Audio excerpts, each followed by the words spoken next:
Boa tarde, meu nome é Márcia Donner Abreu, sou a embaixadora do Brasil na Coreia do Sul e é um prazer, uma alegria estar aqui hoje com a equipe da RUFS para falar um pouco sobre a geografia, a natureza e os biomas brasileiros. O Brasil é o quinto maior país do mundo.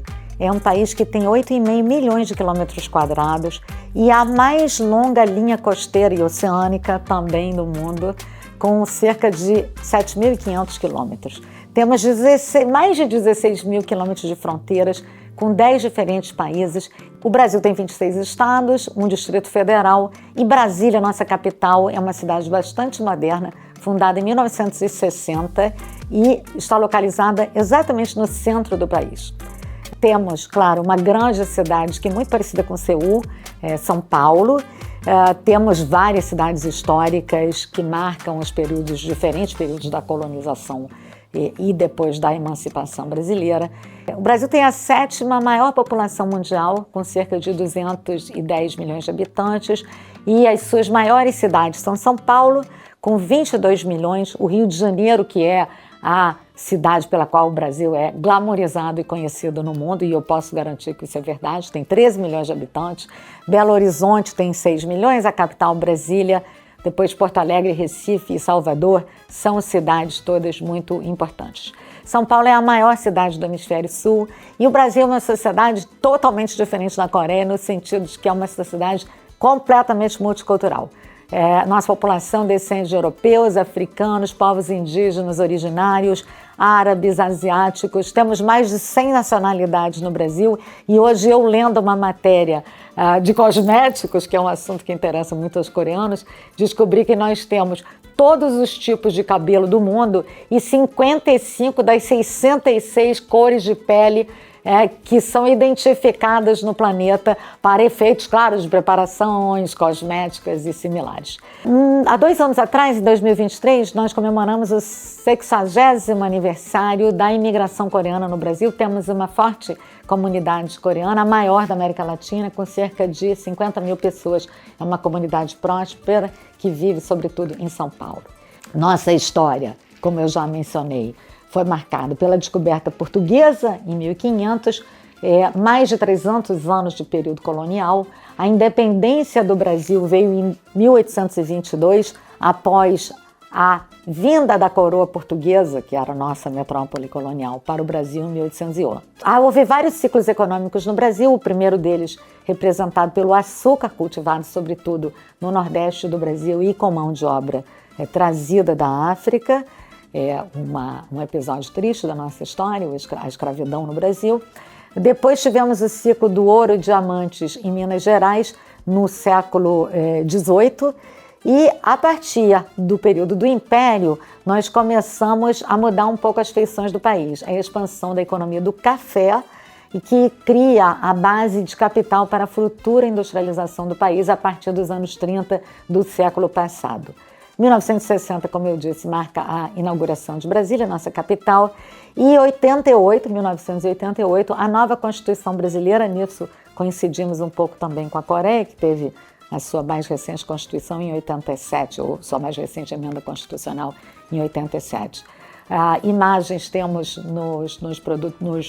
nas fotos que apresentamos a produção do Congresso Nacional Brasileiro. Brasília é uma cidade totalmente modernista, ela foi projetada e os seus principais prédios foram desenhados por um dos maiores arquitetos do mundo, Oscar Niemeyer, que nos deixou há muito pouco tempo, aos 104 anos de idade, e responde por alguns dos mais belos palácios e monumentos de Brasília, incluindo o mais belo palácio do mundo, entre os palácios modernos, que é o Ministério das Relações Exteriores brasileiro, um palácio que nasce das águas, surge das águas.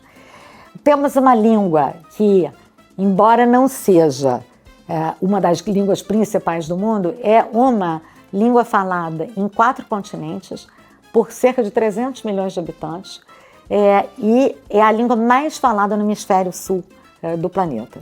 Para nós, a língua portuguesa em suas várias variantes, ela é um patrimônio de todos os países de língua portuguesa. Somos 9 países da comunidade de países de língua portuguesa e é um meio de disseminar a diversidade cultural do Brasil e de todos os outros falantes lusófonos O Dia Mundial do Português é sempre celebrado nas embaixadas brasileiras em torno do mundo, em geral, junto com os nossos parceiros africanos, Timor-Leste e, naturalmente, Portugal, que é de onde vem essa língua tão rica, a última língua derivada do latim.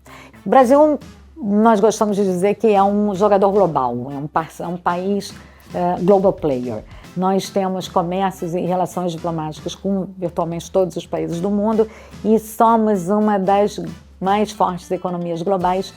Somos um membro fundador de várias organizações internacionais, como as Nações Unidas, como o nosso bloco regional, o Mercosul, o G20, o BRICS, que é o bloco que reúne grandes economias emergentes, a Organização dos Estados Americanos e, claro, como eu já falei, a CPLP.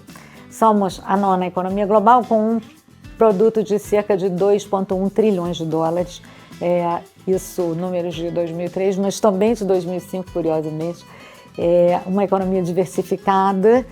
Muita gente associa o Brasil a agronegócio, associa o Brasil a recursos naturais, e isso é verdade, nós somos um grande poder nessa área de recursos naturais e agricultura e agronegócio em geral, mas nós também somos um grande powerhouse ambiental, mas somos igualmente um país importante na indústria. Temos a 3ª maior indústria comercial de aviação do mundo, com a nossa Embraer.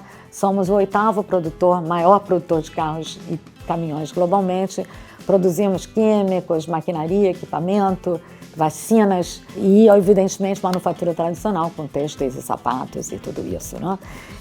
Também somos um país que se notabiliza muito, como a Coreia, pelo cuidado com a aparência. Eu falei há pouco de uma grande pesquisa realizada por uma companhia mundial de cosméticos, no caso não coreana, mas francesa, L'Oréal, que também está presente no mundo inteiro. Mas é o país que tem o maior número de procedimentos cirúrgicos e estéticos no mundo. Isso é curioso notar. As relações bilaterais do Brasil com a Coreia são muito boas. Elas foram estabelecidas em 1959, 10 anos, não, pouco mais que isso, mas 14 anos depois da liberação coreana. O Brasil foi o primeiro país da América Latina a estabelecer relações diplomáticas com a Coreia. Somos países que partilhamos a mesma visão de mundo e partilhamos também valores fundamentais como a democracia, a liberdade, a paz, o Estado de Direito e as economias de mercado.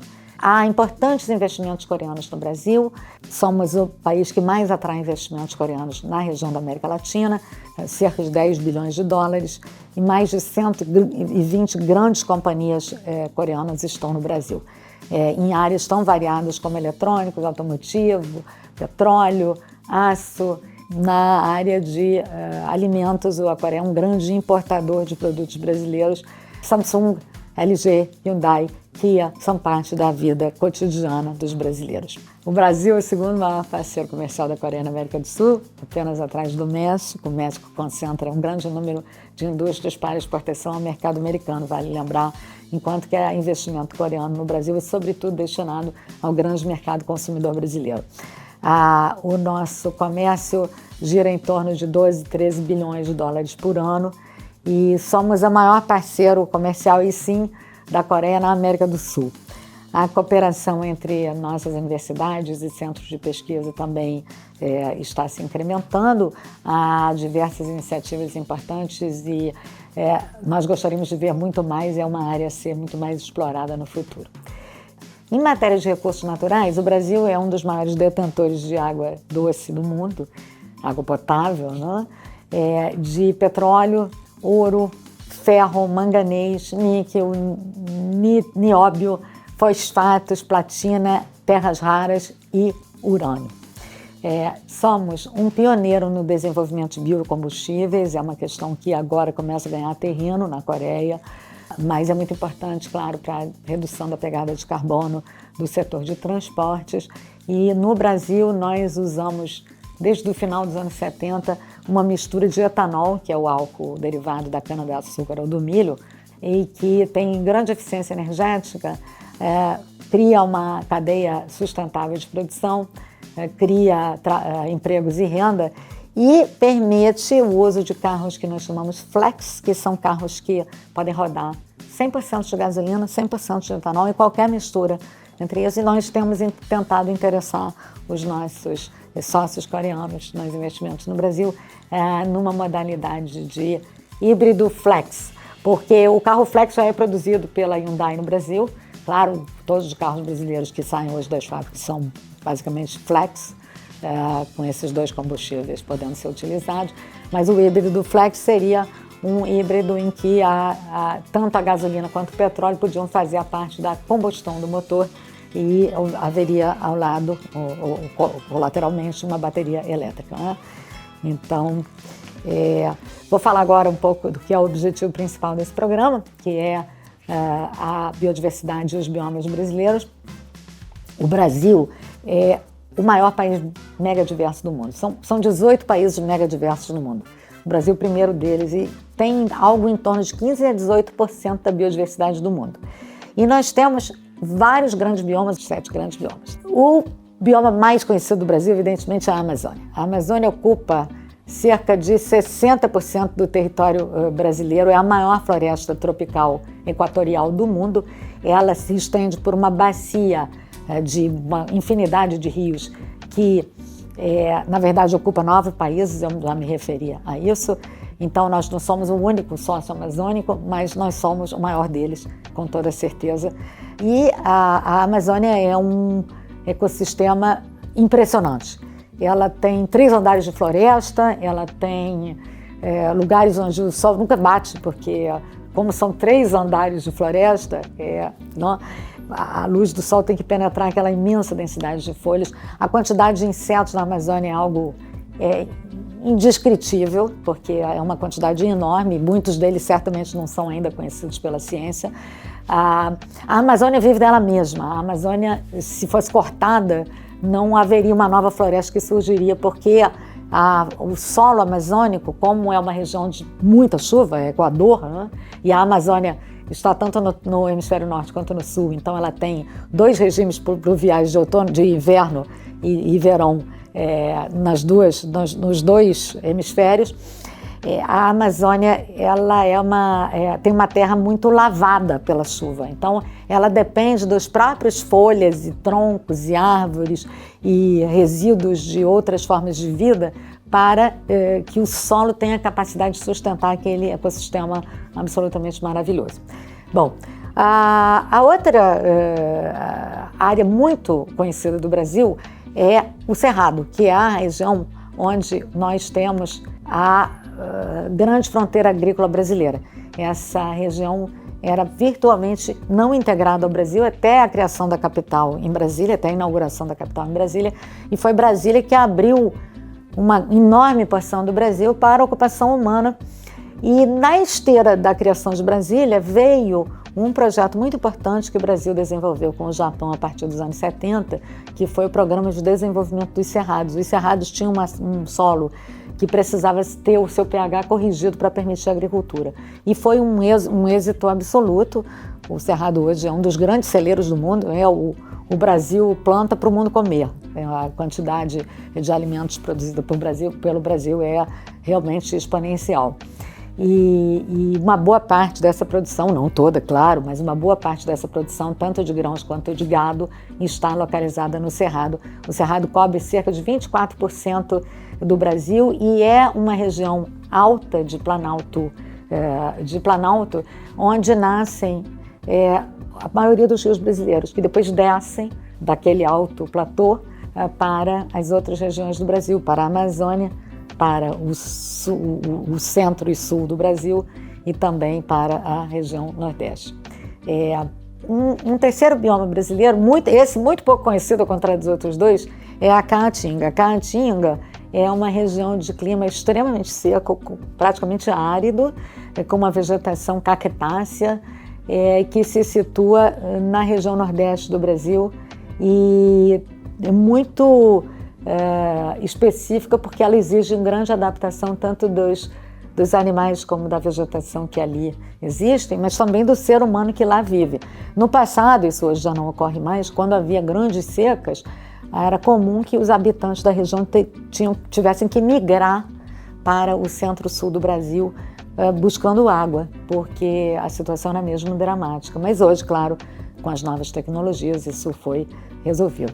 Outra região pouco conhecida do Brasil, mas muito conhecida dos nossos vizinhos uruguaios e argentinos, é o Pampa. O Pampa é uma região de grasslands, de gramíneas, é uma região de pastagens com colinas muito baixas e suaves, e é uma região conhecida pela plantação de trigo, o clima aí é temperado, e também pela criação de gado. Na época do ouro do Brasil, o gado que abastecia as Minas Gerais vinha do Rio Grande do Sul por caminhos de tropeiros, né? Naquele tempo não tinha estrada, nem tinha caminhão, nem tinha nenhum outro meio de transporte. O boi vinha andando com vaqueiros andando juntos para manter o rebanho unido. Um dos mais interessantes ecossistemas brasileiros se situa no extremo oeste do Brasil. É um ecossistema relativamente pequeno para proporções brasileiras, bem entendido, né? Mas é uma área inundada, tropical, e metade do ano ela está coberta por água e a outra metade do ano ela seca, os rios recedem um pouco.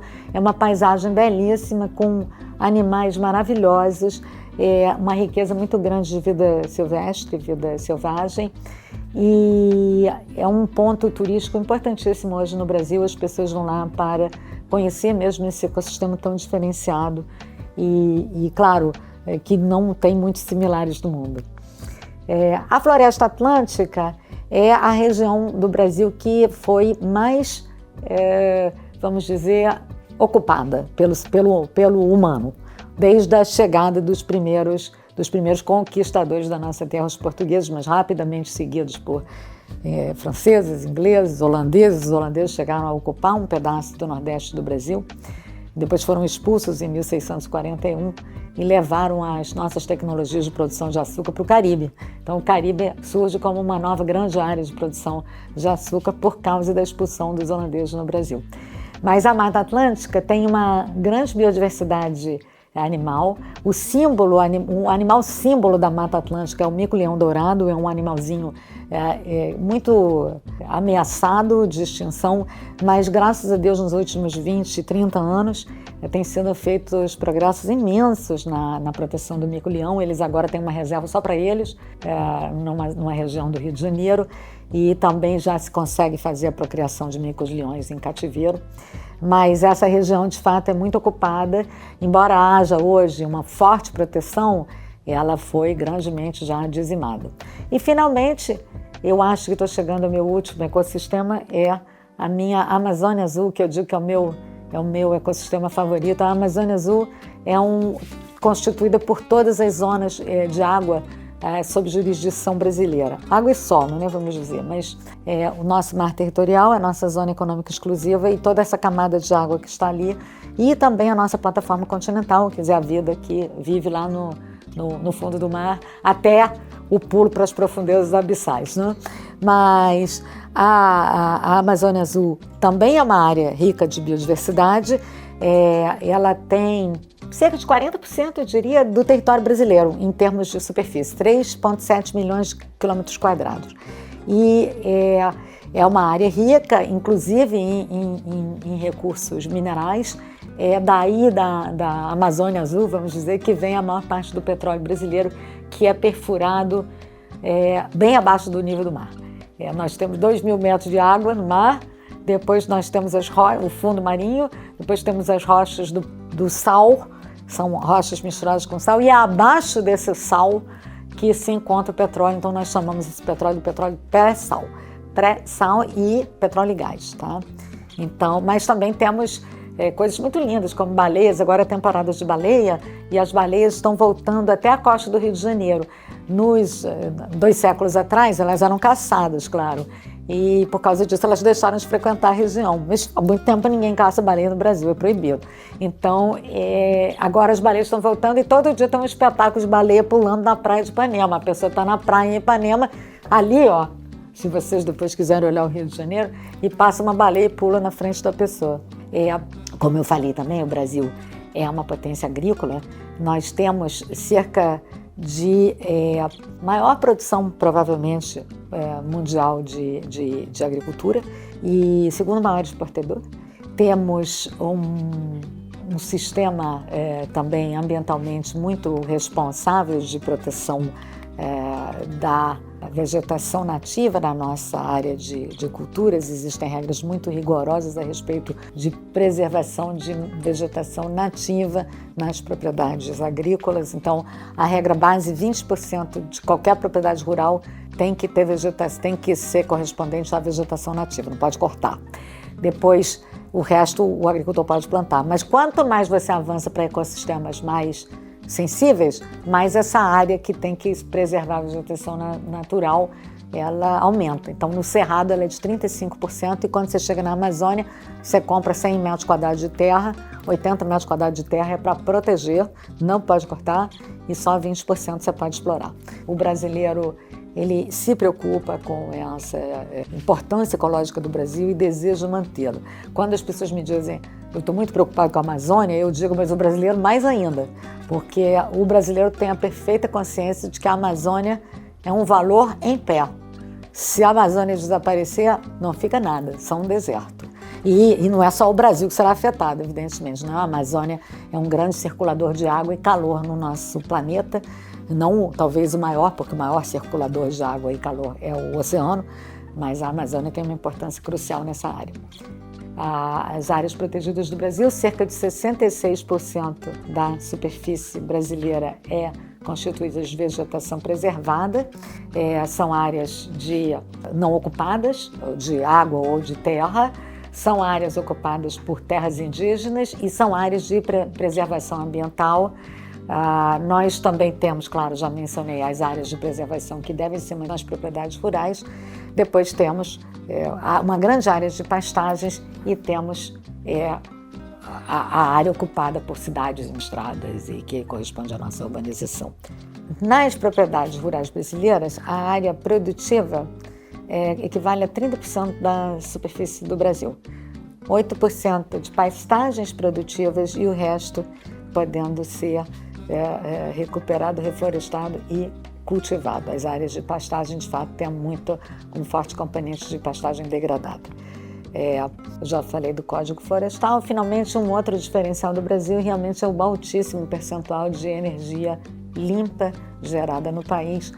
No último ano, 84% da energia gerada no Brasil veio de fontes renováveis. Isso é uma média que dificilmente é alcançada no mundo. A eletricidade gerada de fontes não renováveis, se eu antes falei energia, eu me enganei, era eletricidade renovável, 84%.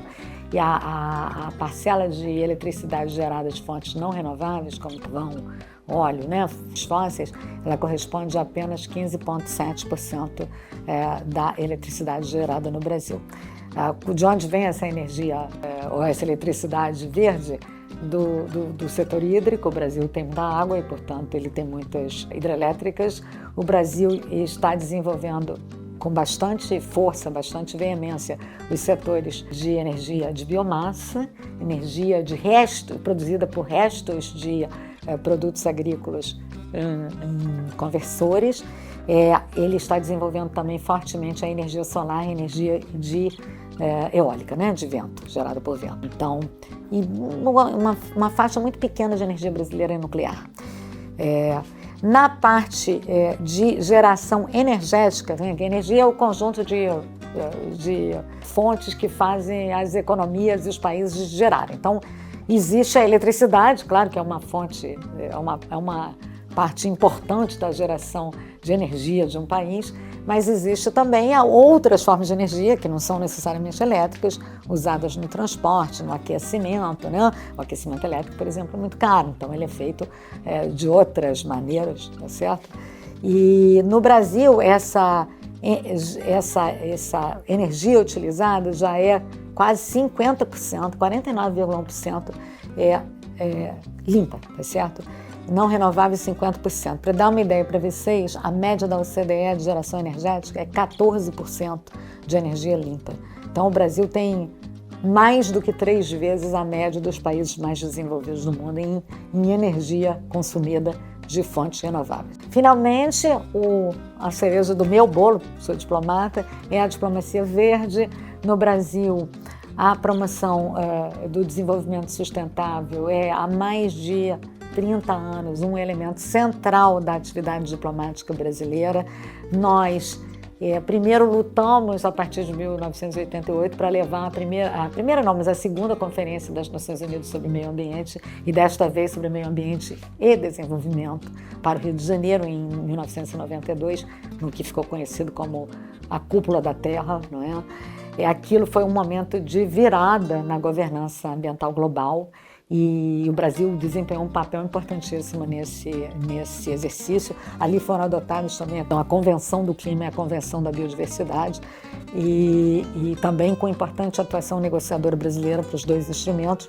Depois nós sediamos a Rio+20, a conferência convocada 20 anos depois do Rio de Janeiro, e vamos no próximo novembro ter a 30ª Conferência das Partes da Convenção do Clima, a COP30, sediada em plena Amazônia, em Belém do Pará, no Brasil.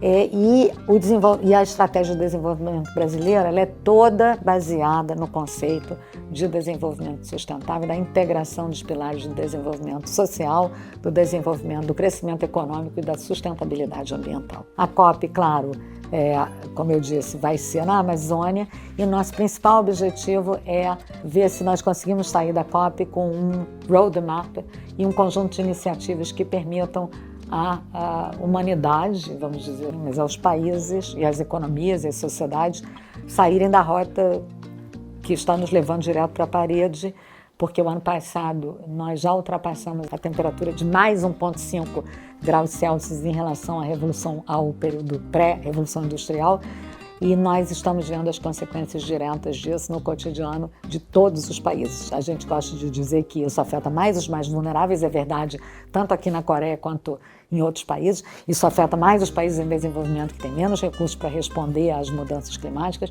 mas isso afeta todo o mundo, e isso é uma ameaça não só às outras formas de vida, vegetação, animais, é uma ameaça à vida humana e à capacidade de sustentação dos ecossistemas. Aqui eu acabo, muito obrigada.